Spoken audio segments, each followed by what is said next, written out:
Once again, so blessed to be a part of your day. Kevin Miller in the morning, KIDO Talk Radio, which is your home for Lars Larson, the Lars Larson Show. Lars, good morning. Good morning. You sent some of your weather our way. We're getting Boise-style weather. We got some snow outside. And, of course, I know that Boise handles snow just fine. But when you send snow to western Washington and western Oregon, people treat it like it's the end of the world. And, of course, we know the end of the world isn't coming for at least another 12 years, according to the great scientist Alexandra Ocasio-Cortez. We've got 12 years left before the world ends. Well, she is such a plethora of information. So let's start with a good one. You've got Kamala Harris, you've got Mr. Castro, and you've got Elizabeth Warren saying they look at reparations, and reparations are a good thing if elected president. You know, this ought to really bother people a lot, because why are we paying reparations for things that were done more than 150 years ago? This is the only country on planet Earth that literally fought a civil war, and we risked the end of our country as we knew it and as we know it today in order to resolve this issue. And we started 100 years earlier with leaders, founders to the country, who opposed slavery, who opposed the condition that we had put both black and white Americans. There were about 30,000 Irish slaves in this country. And if you don't like that history, then don't read history. But if you've read history, you know that that was the case. There were, in fact, black slave holders as well, and there were white slaves. Now, it doesn't make it any less of a crime, but I'm just suggesting that who do you pay the reparations to and who do you pay them from? And do they apply to all black Americans or only those who can trace their lineage back to great-great-grandfathers or grandmothers who were held as slaves?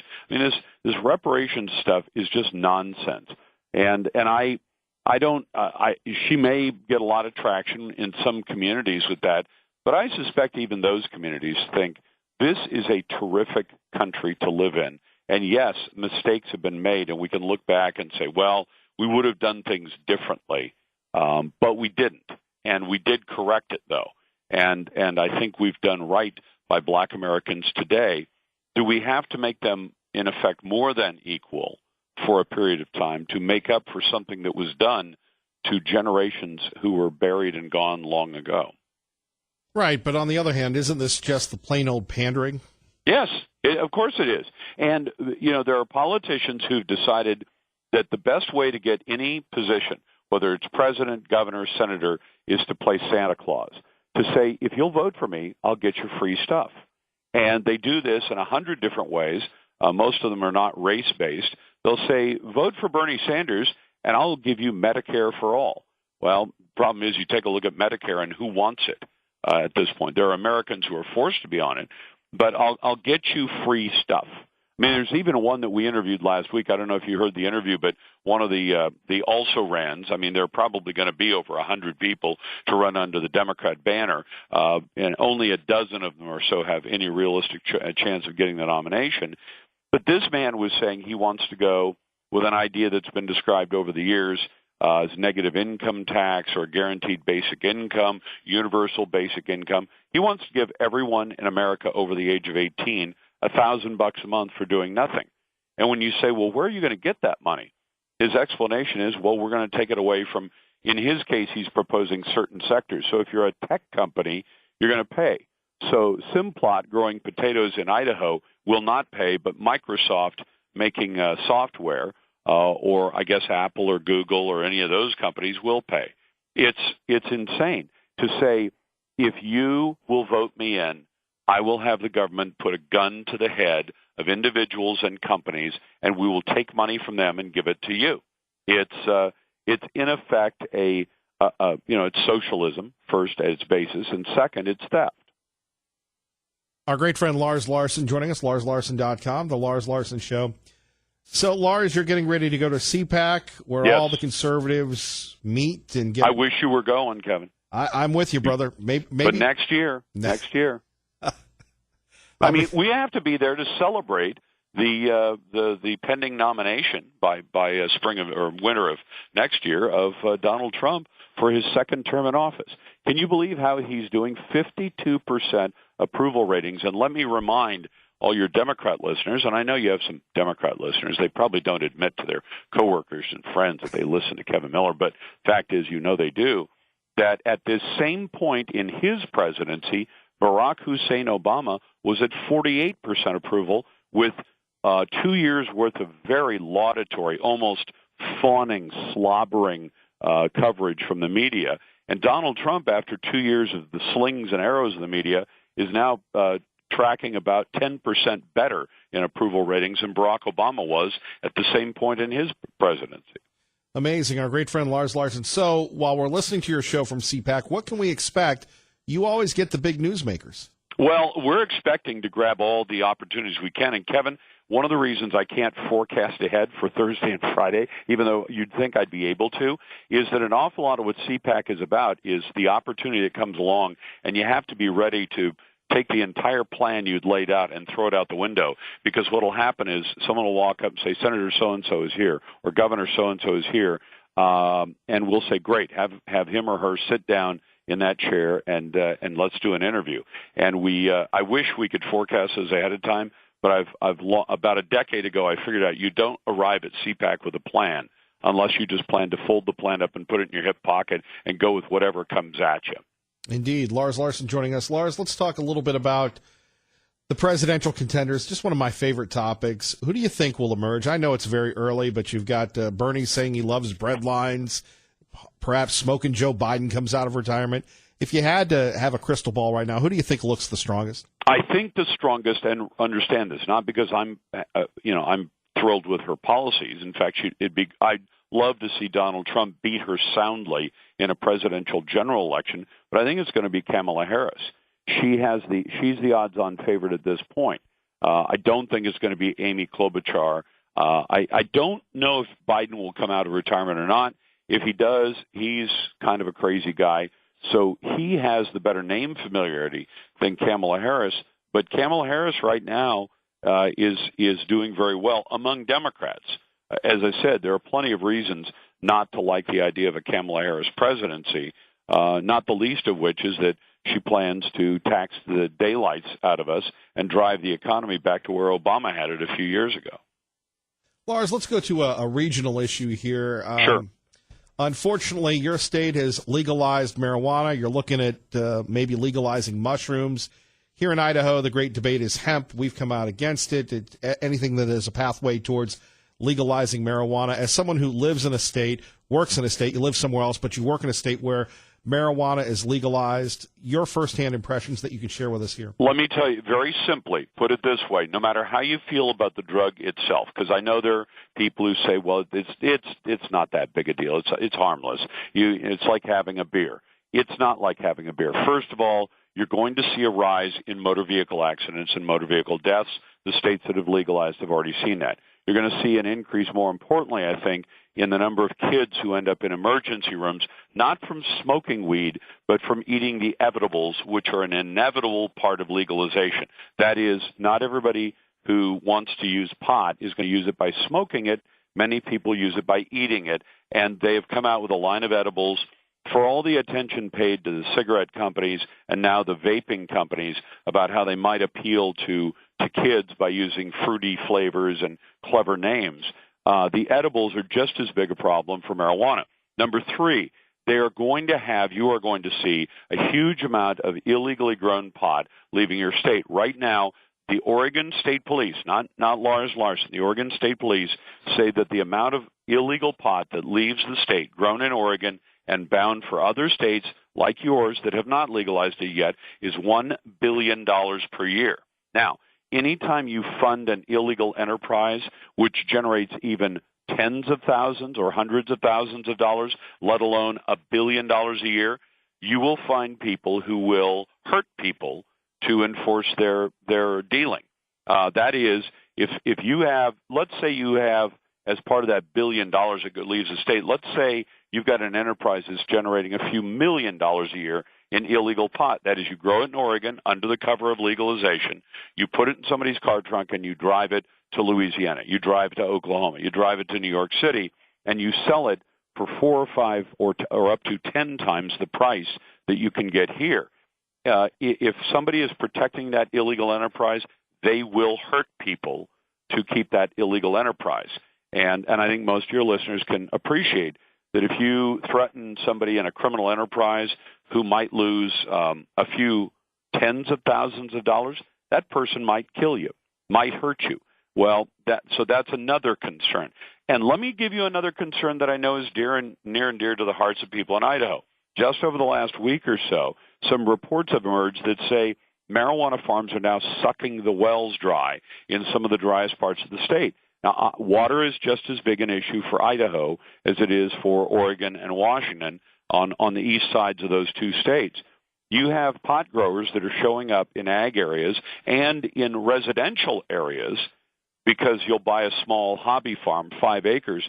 Well, 5 acres for a wheat farmer, potato farmer, pig farmer, cattle rancher, 5 acres is nothing. For a pot grower, an acre of pot will generate hundreds of thousands, if not millions of dollars worth of product.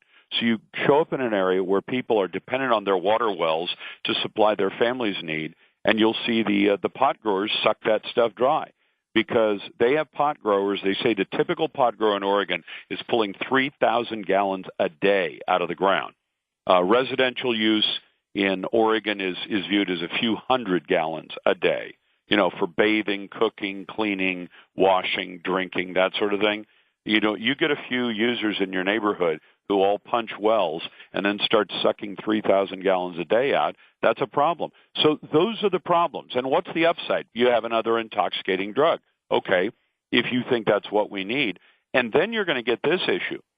Should you legalize people who use pot off work hours? And you say, well, why is that a problem? It's just like beer. Kevin, if I go home tonight and I drink 6 beers and I get myself to where I'm pretty drunk.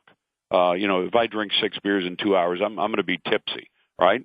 10 hours after I finish drinking. So if I finish drinking at 10 o'clock at night, by 8 o'clock the next morning, there won't be any alcohol in my blood at all.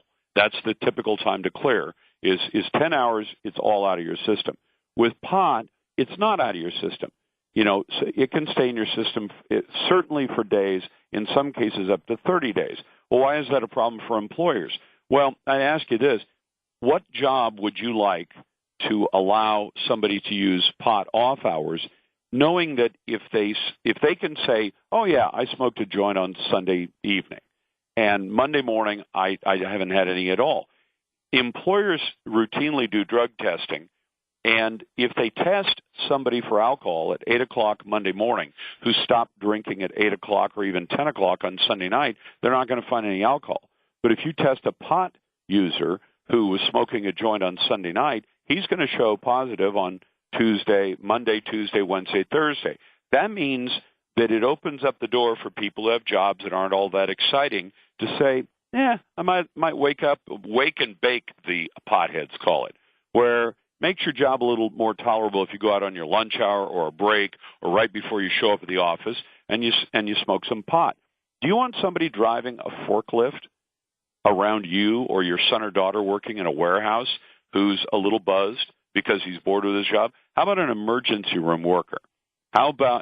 Think about what jobs you would be comfortable with knowing the person might occasionally indulge while they're at work. Lars Larson, we always appreciate you. Enjoy CPAC. I know, having seen you firsthand several times, all you do is work, so we appreciate it. We'll be tuned in right here on KIDO Talk Radio, sir. We're going to miss you, Kevin. Take care. Take care. Our great friend Lars Larson joining us. Safe travels, Lars. Coming up next, Bernie loves the bread lines. Is that presidential? I'll explain. Stay tuned. Kevin Miller, KIDO Talk Radio. It's funny. Sometimes American journalists talk about how bad a country is because people are lining up for food. That's a good thing. In other countries, people don't line up for food. The rich get the food and the poor starve to death. It's funny. There we have it. Bernie Sanders saying that bread lines are good. Good morning, Kevin Miller. Waking up on the right side, 107.5 FM, 580 AM, KIDO Talk Radio. Joining the conversation now, Tea Party Bob. Good morning, sir. And good morning to you, Mr. Miller. Hope you had a wonderful weekend. Great show this morning. Thank you. Thank you. There are many changes going on in our healthcare system this year, and we as taxpayers and Idaho citizens should be very concerned. There's going to be a new bill before the Health and Welfare Committee Wednesday that's going to be a recurring bill from the last 6 years. They keep bringing it up, which does nothing more than decrease competition in the medical mafia for doctors here in Idaho. HB 152 is a licensing of naturopaths, but only for those graduated from U.S. schools like Bastyr in Washington State, and does not include the naturopaths who have degrees from highly qualified European schools and have been serving Idaho with true natural medicine for many years. The bill is going to eliminate many of the highly qualified naturopaths who use only natural medicines to heal patients by getting to the root of their problems. Not only without the use of synthetic drugs, but in a lifestyle-changing way. You know, Big Pharma does not like naturopaths because they don't use their drugs, and MDs don't like them because they're competition. And here I thought we were talking about bread lines. Yeah, I know. Well, you're going to have some people in bread lines when they can't afford to pay their medical bills and they can't afford to find a doctor. And what they should be doing is licensing all naturopaths, not just that, but they should be bringing integrative medicine into this whole picture. Well, which brings both. It doesn't look like the naturopaths have an effective lobbying group. That is one of the problems that's concerning me, and I think it should concern everybody. And look, I'm not being snarky here, but you hire a big money lobbying firm, and they make sure you don't have these troubles. At least that's how it works to me. Kevin, that is our problem: big lobbying firms, and that's what our problem is here with the people at St. Luke's and St. Al, and the doctors that service them.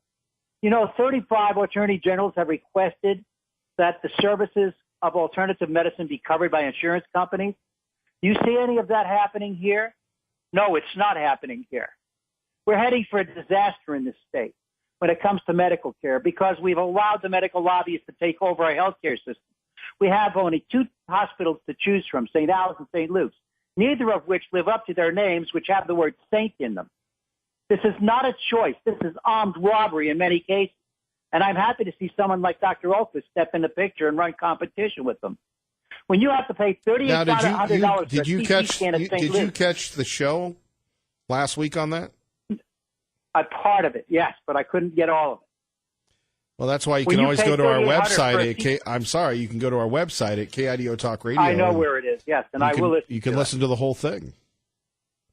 When you have to pay $3,800 for a CT scan at St. Luke's and $900 at the imaging center across the street, and they don't say a word about it, there's something rotten in Denmark. Got to pay for a lot of. There's a lot of overhead you have to pay for. Yeah, well, there's a lot more overhead than you can think about. The medical mafia they'd like to restrict your choice of medical facilities, but also your choice of doctors. And this new licensing bill is that really the medical mafia, or is that Obamacare, or is that the insurance companies? No.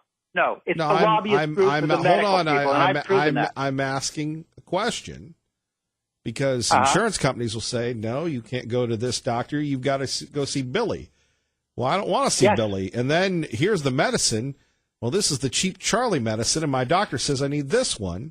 And I'm paying you, greedy, grubby insurance companies, to make sure that I can get the best health care I can afford. And you're telling me to go with the one with the bigger markup. So isn't it bigger than just the hospitals? Or is it? Well, tell me, what do you think will happen when we have another 70 to 120,000 people on Medicaid expansion trying to find doctors that are going to take care of them? Where are we going to be? We're going to be waiting months to see doctors and specialists in Idaho. See, this is what gets me, and maybe you can help me out with this. Let's take colonoscopies, for instance. I know they're not your favorite thing, but people say you need to get a colonoscopy, and there's only like 2 or 3 places that do it around here. And I don't know if that's something that would have a lot of competition, but, you need to get this thing done right away. You call the colonoscopy company, and they say, well, we can get you in 5 months. Or your doctor tells you, you really need to go see Billy. Well, Billy only works 3 days a week, so it's going to take you 3 months. Well, wait a minute. You scared the heck out of me that I'm going to die or my health is in jeopardy. So I do the right thing and go to you. And then because you have some people that work 3 days a week, some people that work 1 day a week, you can't get in. Where's the we're taught to take care of ourselves, and when we eventually do, I don't see the reciprocation. Now, that's not all healthcare providers, but just some I've come across lately. And then there are good people that you get a hold of them when you get through the firewall, and they take care of you right away, like they did before Obamacare. Yeah, there are other ways that you can do this besides a colonoscopy, but they're not going to tell you about it, and they're 94% effective in detecting any kind of colon cancer in somebody with a normal. I've seen that ad on TV. You send in the sample. You told me about it. Exactly. Yeah, go down to the colonoscopist, and you're going to wind up paying $4,000. My point here is that it's a mafia. They have control over the medical system here in Idaho. They've had control over it for the last 10 years.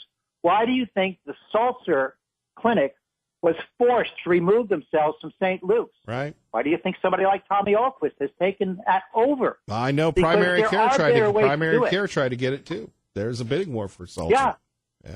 There are better ways to do Are things. you coming out in favor of Tommy Ahlquist now? Is that what I'm hearing?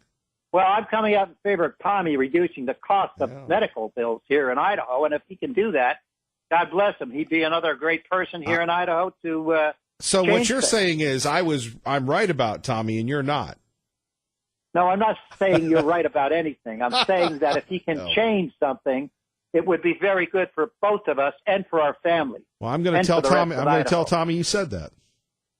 Well, tell Tommy that, and tell him to get his button gear so he can get this done quicker. All right. Tea Party Bob, GemStatePatriot.com. Thank you, sir. Thanks, my friend. All right.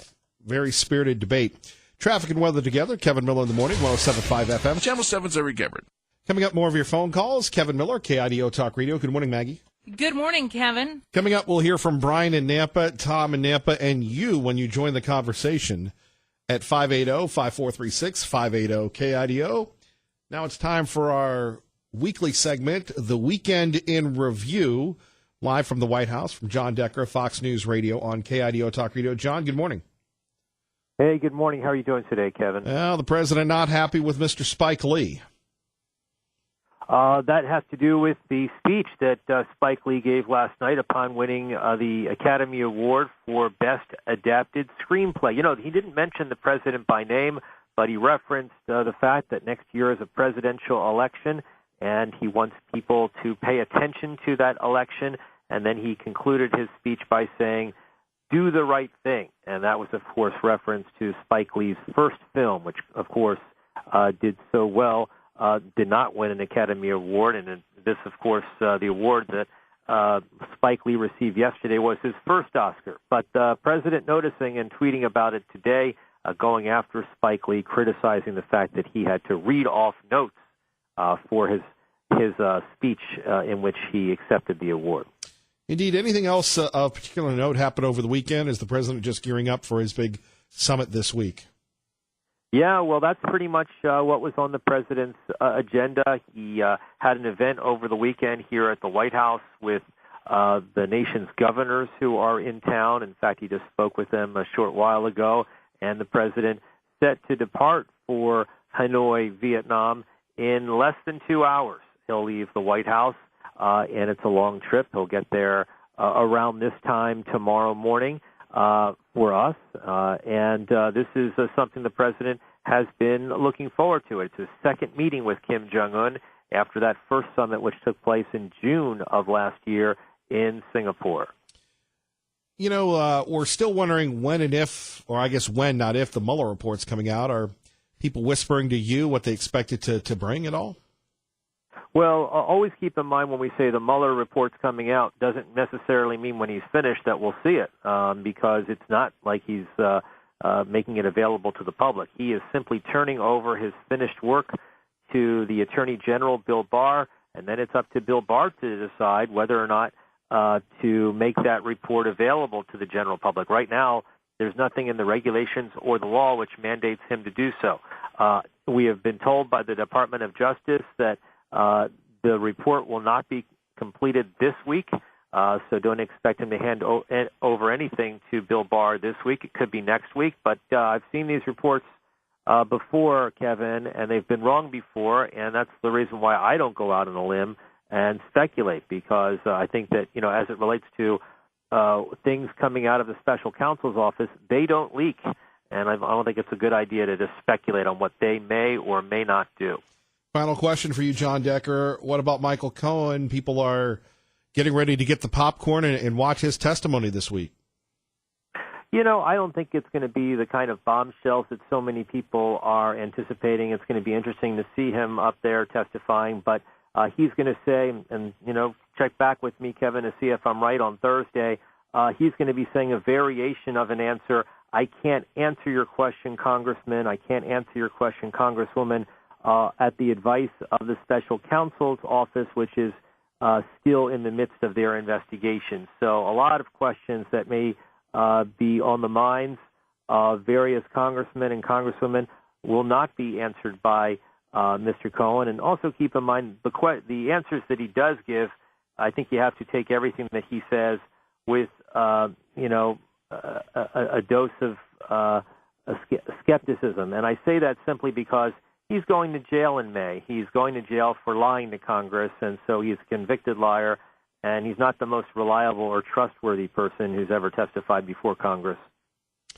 John, we appreciate you as always, and thank you for making yourself available to us today. Absolutely, Kevin. Have a great day. I'll talk to you real soon. Yes, sir. John Decker. Back to your phone calls. Kevin Miller here, 580-5436, 580-KIDO. Brian in Nampa, thanks for your patience. Good morning.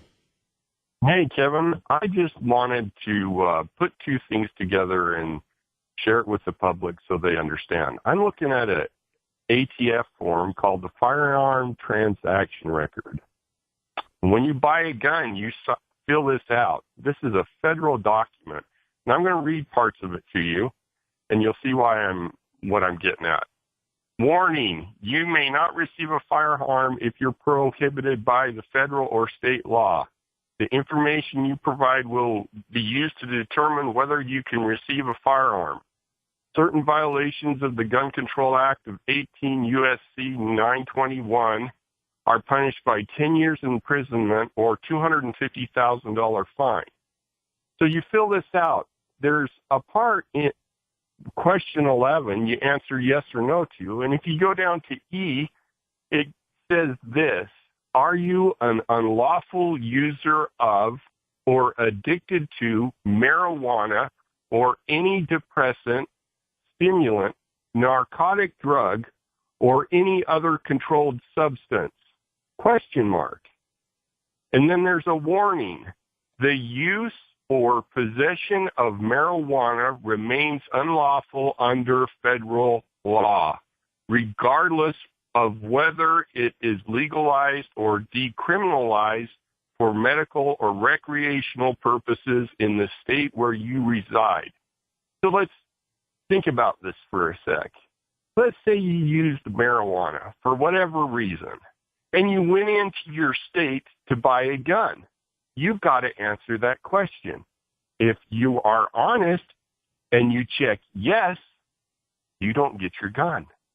If you lie and check no, and you buy the gun and they find out about it, the FBI can come back to this and say you lied on a federal document, and they can punish you with 10 years in prison or up to $250,000 fine. Now, I know the people of Idaho are Second Amendment loving people. Do you want to risk it? Not me. Me either. And the FBI does this. They've done it. They'll catch you in a lie, and they'll use you for it. You don't think if you've been on the radio and you said, yeah, I inhaled, but I didn't I smoked it, but I didn't inhale.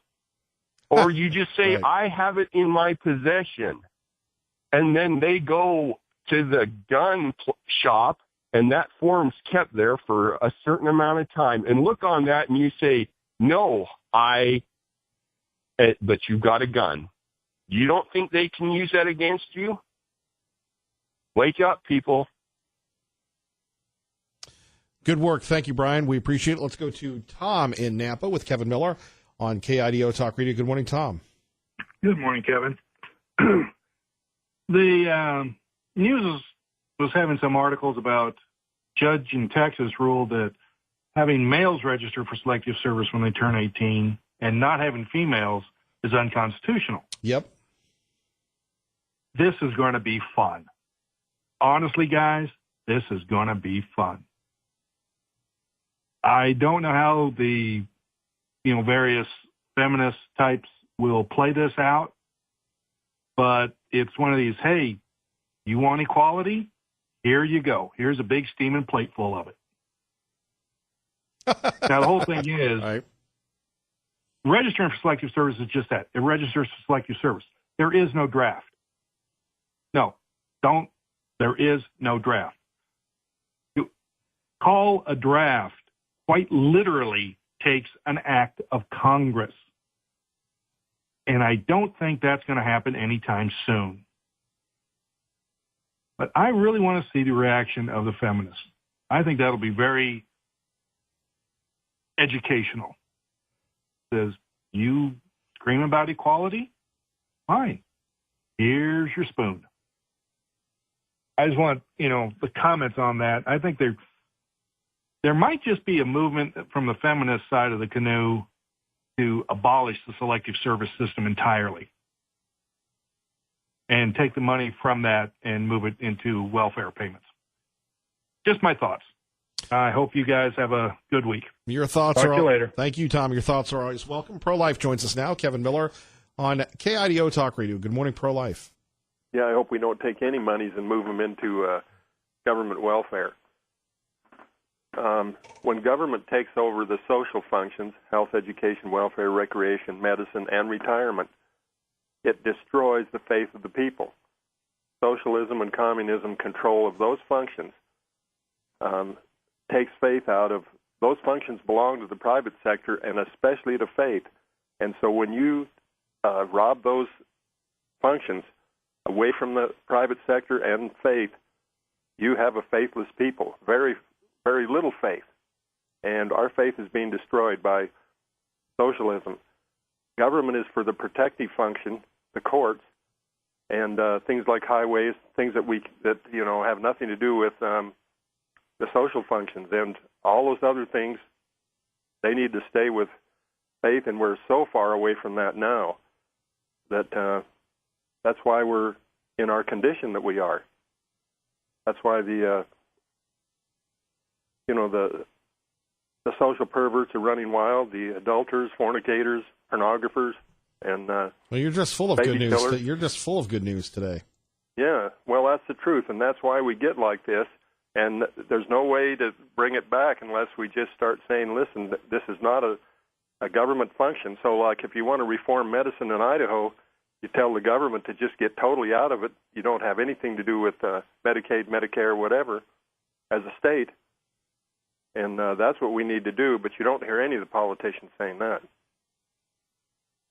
So anyway, I sure like your program, and it's the best one in Idaho. It needs to go statewide. People all over can hear the Kevin Miller Show. Well, they can do that on the KIDO Talk Radio app or what have you. Yeah. We've had people approach us about going and moving to other places, and we're always honest about that. We want to stay here. Yeah, I think you should. Okay. Now, tomorrow evening at the Veterans Memorial Hall in Meridian, right across from on the west side of the City Hall. Now we're moving from complimenting to promoting. Is that what we're doing here? Well, this pastor, Hadian. Oh, so, yeah. Yeah. Well, anyway, there's going to be... Pastor Hadian used to be on this program quite a bit. I remember him. Maybe he'll call in. But why don't you ask him to call in and promote it tomorrow? We used to have him on all the time. I'll see if I can get a hold of him today. And he knows us. He's going to be here for 3 days. He's going to be at the Veterans Memorial Hall. Is it Shareem Hadian, something like that? Yeah, Pastor Hadian. Yeah, well, see if he wants to swing in. All right, so you can see him there or down at the state Oh, my Capitol. gosh, Pro-Life, that's the hint. Yeah, I know, that is the hint. I'm getting out of here real fast. Yeah, but you're like Tea Party Bob. You just run me over like I'm a road bump. No, we don't want to. I don't want to ever try doing that. All right. Well, thanks for slapping me back. Well, it's a term of infection. All right. God bless you. God bless you. Bye-bye. Thank you. God bless you, and sperm meets egg. By the way, coming up, we'll talk a little bit about Marsy's Law. It passed the Senate, 25-9-1. It's headed to the House. Greg Pruitt and the Idaho Second Amendment Alliance have an issue with it. What about you? Kevin Miller, KIDO Talk Radio.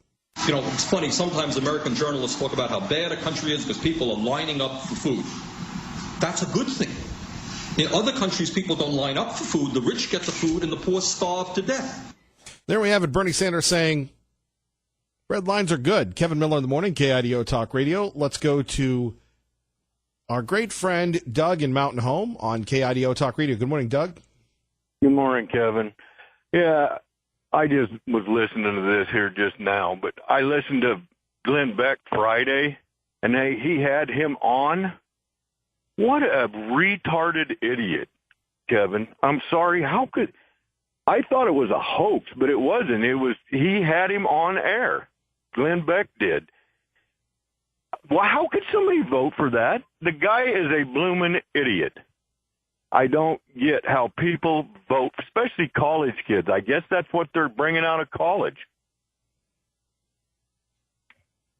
Anyway, is he coming around here to go speak or something? Who, Bernie?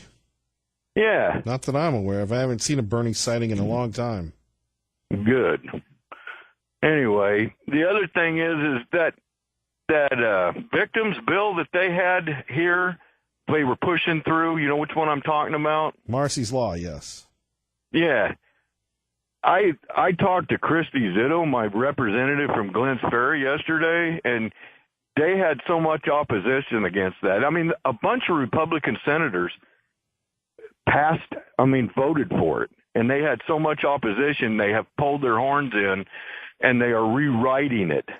So we'll see. And she said she would get a hold of you and hopefully spell it out to the people on air. Well, we have her on quite a bit. She listens quite a bit, and you have the Second Amendment Alliance. They're going to have a protest against this. You have a lot of people coming out and saying that it's a way to take away people's guns. No, that's what she said. She said they had your Second Amendment Alliance. They had some other, I don't know, she's named off the other ones, but they've already pulled it off, and they're rewriting the way it's wrote to get away from that because of exactly. They could just have somebody call and go, I think Doug Cooper's a nut. You know what I'm saying? And they can just come in and no freaking warrant, no nothing, and take your guns from you. No due process. Holy crud. I mean, what are we talking about, for crying out loud? Yesterday, one more thing real fast. Yesterday I was at a shoot with a whole bunch of guys my age out at the Black Trick Range shooting black powder cartridge silhouette rifles, and we figured out how to fix the national debt. Prosecute Hillary Clinton and put it on pay-per-view. And I guarantee you enough people in this country, me included, is going to want to watch it. You're going to pay the national debt off. Just put it on pay-per-view. So there you go. All right, I'm on. All right, Doug. Thanks a lot. Thank you. Bye-bye. Traffic and weather together. Kevin Miller, good morning. KIDO Talk Radio, 107.5 FM, 580 AM. Good morning, Dave. I'm News Channel 7's Eric Gabbard. And we go to Tess on KIDO Talk Radio. Good morning, Tess. Hi, good morning. I just want to say something real quickly in regards to Medicare, Medicaid. One of the things that Bernie and these other people aren't letting people know is that, Medicare has premiums anywhere from $132 to about $450 a month. It's income based. You have co-deductibles. You pay for a lot of other things, and you have co-pays. So people don't understand the Medicare issue. Now with Medicaid, if they put this in, I'm not sure how many people are going to be able to qualify because it's based on resources. So if you're on Medicaid, it's not free. And Idaho is one of the states, as many have, a very, very aggressive Medicaid recovery unit. So if you get an inheritance, you're on Medicaid, you're not going to be receiving that. You're going to be disqualified unless they come in through the back door and they change all of that. So people need to consider that. You, if you're over 55, you could be losing all of your assets after your death. So your family has to recognize that when you're on Medicaid. All right, Tess, thank you. Robert from Mountain Home didn't get a chance. Would love to hear from you tomorrow. Glenn Beck is next. Ray and I, great job. God bless everyone.